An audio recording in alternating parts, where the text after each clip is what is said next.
आज की ताजा खबरों के अपडेट में बात करेंगे। इस राज्य में बंद होंगे सभी सरकारी ठेके, सरकार ने किया है बड़ा ऐलान। आखिर क्या है पूरी खबर बताएंगे आपको इस अपडेट में। साथ ही यहाँ पर बेरोजगार युवाओं के लिए खुशखबरी है। इस राज्य में बैंकों में निकली है बम्पर भर्तियां। आखिर क्या है पूरी खबर बताएंगे आपको इस अपडेट में। साथ ही यहाँ पर रेल यात्रियों के लिए खुशखबरी है। 10 अप्रैल तक 95% पुरानी ट्रेन हो सकती है बहाल, रेलवे शुरू कर रहा है तैयारी। आखिर क्या है पूरी खबर बताएंगे आपको इस अपडेट में। साथ ही यहाँ पर इस राज्य में कोरोना के कारण विद्यार्थी अब बिना परीक्षा के अगली कक्षा में होंगे प्रमोट, सरकार ने लिया है बड़ा फैसला।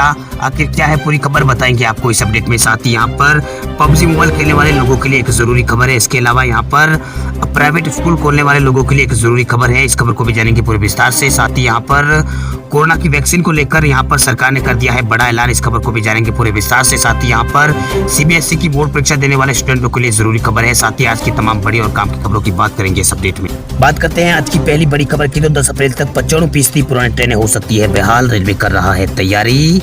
भारतीय रेलवे ने 10 अप्रैल तक 95% पुरानी ट्रेनों को फिर से चलाने की मंशा जाहिर की है। रेलवे बोर्ड की मीटिंग में ये फैसला लिया गया है कि कोविड-19 से पहले जो ट्रेनें रेलवे में चल रही थी उनमें 95% तक ट्रेनों को 10 अप्रैल तक फिर से चलाया जाए। इस मीटिंग में ट्रेनों के लिए कोच मुहैया कराने वाले विभाग के प्रमुख ने कहा है कि इन ट्रेनों के चलने से सारी तैयारी यहाँ पर इन ट्रेनों को चलाने की सारी तैयारी पूरी कर ली जाए। इसके लिए सभी जोनल रेलवे को सूचित किया जाए। साथ ही जोनल रेलवे से कहा गया है कि वो ट्रेन को चलाने की बात का यहाँ पर ट्रेनों को चलाने में इस बात का ध्यान रखें कि इससे जो वेस्ट रूट पर मालगाड़ियाँ चल रही है उसको यहाँ पर कोई परेशानी ना हो। आपको बता दें कि रेलवे के लिए मालवाहक जो मतलब मालगाड़ियां है उसकी कमाई का एक बड़ा जरिया रेलवे के लिए है। वही कोविड की वजह से ज्यादातर ट्रेनों के बंद होने से रेलवे की मालगाड़ियों से करीब यहाँ पर 2 गुना जो मालगाड़ियां होती है वो 2 गुना स्पीड से चल रही है। इस दौरान मालगाड़ियों की स्पीड 23 किलोमीटर प्रति घंटे की रफ्तार से बढ़ाकर 46 किलोमीटर प्रति घंटे की रफ्तार हो गई है। साथ ही इस साल रेलवे ने माल ढुलाई भी यहाँ पर ज्यादा की है। इससे ज्यादा रेलवे को फायदा मिला है। ऐसे में मेल एक्सप्रेस या फिर पैसेंजर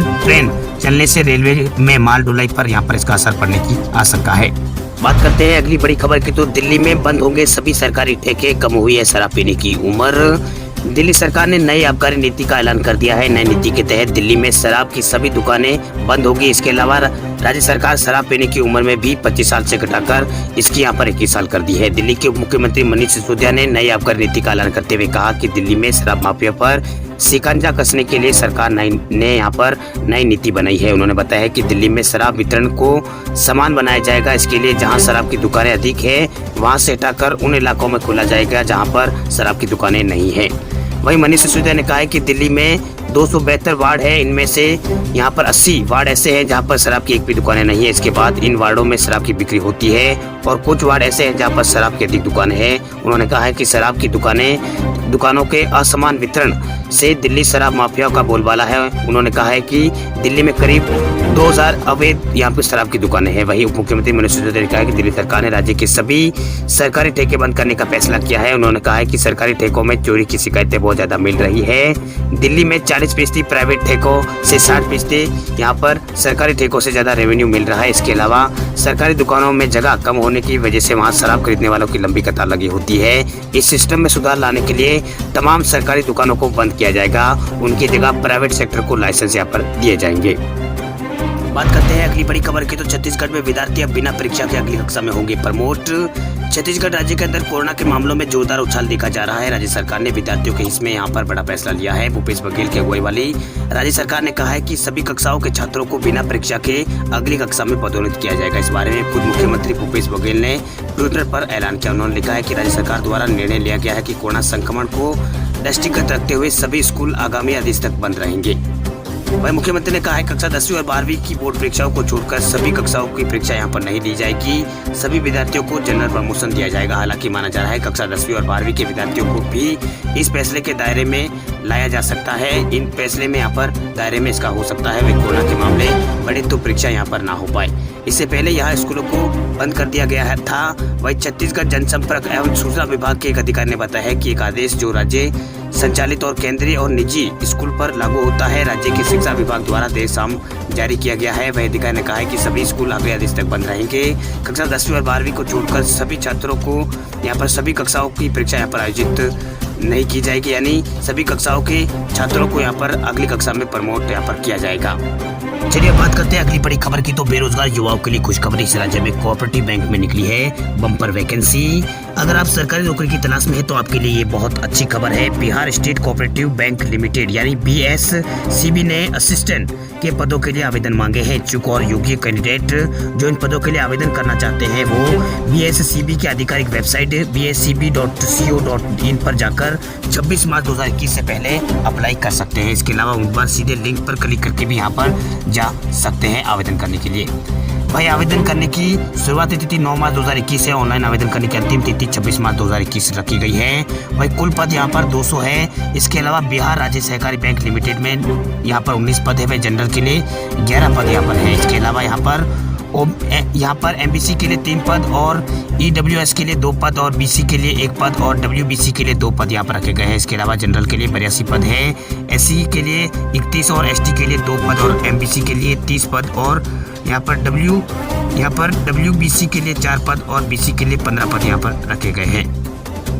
वही उम्मीदवार किसी मान्यता प्राप्त विश्वविद्यालय या फिर किसी विषय में वो ग्रेजुएट होना चाहिए। साथ ही कंप्यूटर का नॉलेज भी होना आवश्यक है। इसके अलावा यहाँ पर कंप्यूटर एप्लीकेशन DCA में एक यहाँ पर बेसिक डिप्लोमा उसका होना चाहिए। वही आयु सीमा की बात करें तो आयु सीमा 21 से 33 वर्ष के बीच होनी चाहिए। वही उम्मीदवार का सिलेक्शन ऑनलाइन यहाँ पर ऑनलाइन प्रीलिम्स परीक्षा और ऑनलाइन मेन परीक्षा के आधार पर उनका किया जाएगा।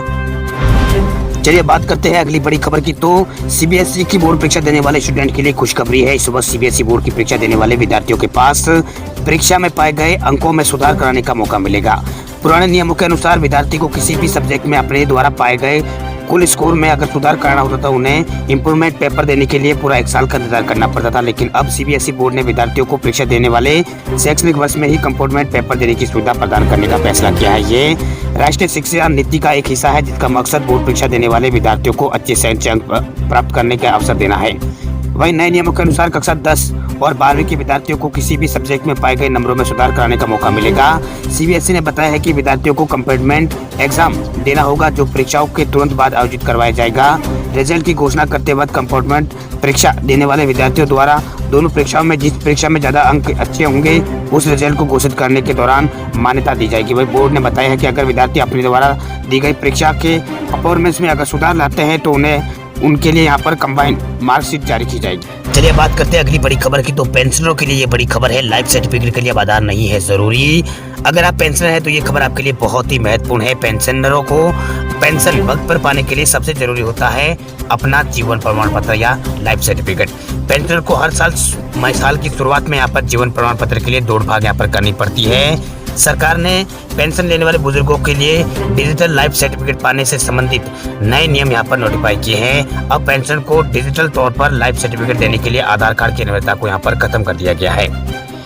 इतना ही नहीं, इसके अलावा सरकार ने अपनी जो मैसेजिंग ऐप है संदेश ऐप उसके अंदर सरकारी ऑफिस में हाजिरी लगाने के लिए आधार वेरिफिकेशन को स्वैच्छिक कर दिया है। अगर कर्मचारी चाहे तो वो अपना आधार कार्ड दे सकते हैं, नहीं चाहे तो वो नहीं भी दे सकते हैं। वही इलेक्ट्रॉनिक और IT मंत्रालय द्वारा 18 मार्च को जारी नोटिफिकेशन में कहा गया है कि जीवन प्रमाण पत्र के लिए आधार की प्राथमिकता यहाँ पर स्वैच्छिक आधार पर होगी। इसका इस्तेमाल करने वाले संगठन को लाइफ सर्टिफिकेट देने के लिए वैकल्पिक तौर पर उन्हें आधार कार्ड को निकालना चाहिए। यानी वो अगर चाहे तो वो आधार कार्ड दे सकते हैं, नहीं चाहे तो उन्हें देने की कोई ज़रूरत नहीं है। इस मामले में यहाँ पर NIC को आधार कानून 2016 और आधार नियमन 2016 और कार्यालय ज्ञापन उदय द्वारा यहाँ पर समय समय पर यहाँ पर सर्कुलर जारी कर दिशा निर्देशों का अनुपालन आपको यहाँ पर पालन करना होगा। वही पेंशनरों के लिए लाइफ सर्टिफिकेट की शुरुआत तब की गई जब बुजुर्गों को पेंशन लेने के लिए अपने जीवित होने का यहाँ पर सत्यता या फिर लंबी यात्रा कर पेंशन वितरित करने वाली एजेंसी के समक्ष उपस्थित होना पड़ता है, या फिर वे जहाँ नौकरी करते रहे हैं वहाँ उनसे लाइफ सर्टिफिकेट लाना होता है और उसे पेंशन वितरण एजेंसी के पास जमा कराना होता था। वही डिजिटल तरीके से लाइफ सर्टिफिकेट जारी करने की सुविधा मिलने के बाद पेंशनरों को खुद लंबी यात्रा कर संबंधित संगठन अथवा एजेंसी के समक्ष उपस्थित होने की अनिवार्यता है।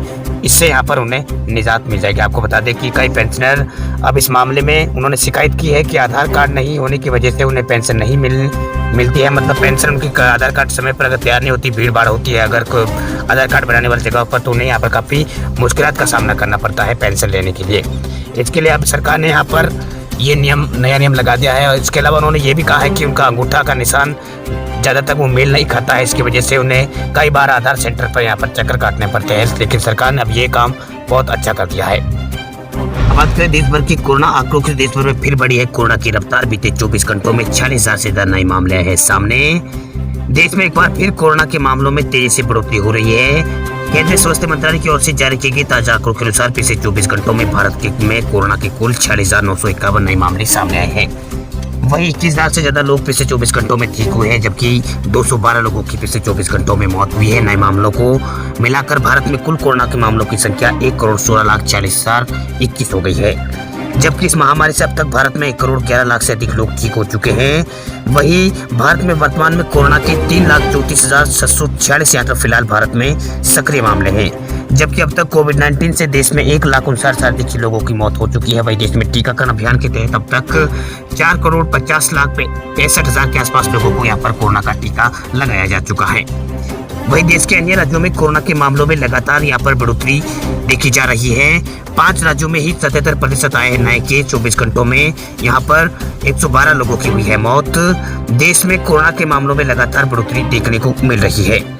महाराष्ट्र में सबसे ज्यादा यहाँ पर 30,000 से ज्यादा नए यहाँ पर कोरोना के केस सामने हैं। इसके अलावा देश के कई राज्यों में यहाँ पर मामलों में बढ़ोतरी हुई है। वहीं वह राज्य जिसमें पिछले 24 घंटों में किसी भी व्यक्ति की मौत नहीं हुई है। 17 राज्य ऐसे हैं जहां पर पिछले 24 घंटों के दौरान किसी भी व्यक्ति की मौत कोरोना के कारण नहीं हुई है। उन राज्यों में यहाँ पर राजस्थान, असम, गोवा, उत्तराखंड, ओडिशा, झारखंड, लक्षद्वीप, सिक्किम, पुडुचेरी, दमन दीव, दादर नगर हवेली, नागालैंड, त्रिपुरा और लद्दाख इसमें शामिल है। इसके अलावा अंडमान निकोबार द्वीप समूह, मिजोरम भी इसमें यहाँ पर शामिल है।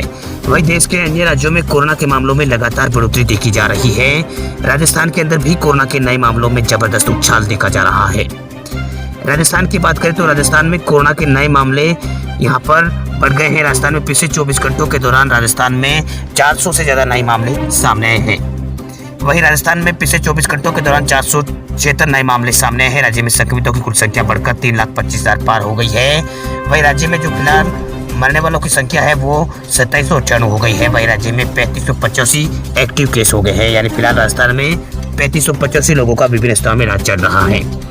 वहीं पिछले 24 घंटों में 476 नए मामले सामने आने के बाद टोटल मामलों की संख्या 3,25,000 पार पहुंच गई है। नए मामलों में सबसे ज्यादा मामले जयपुर में 86 मामले सामने हैं। इसके अलावा जोधपुर में 49, उदयपुर में 46 और कोटा में 39, अजमेर में 36, भीलवाड़ा, डूंगरपुर में 32 और राजसमंद जिले में 23 नए मामले सामने आए। इसके अलावा चित्तौड़गढ़ में 13, अलवर में 12, झालावाड़ और प्रतापगढ़ सिरोही में 11 मामले सामने आए हैं। वहीं राजस्थान में अब तक कोरोना से 3,19,000 के आसपास लोग ठीक हो चुके हैं। वहीं इस घातक बीमारी से अब तक 2798 लोगों की मौत राजस्थान में कोरोना से हो गई है।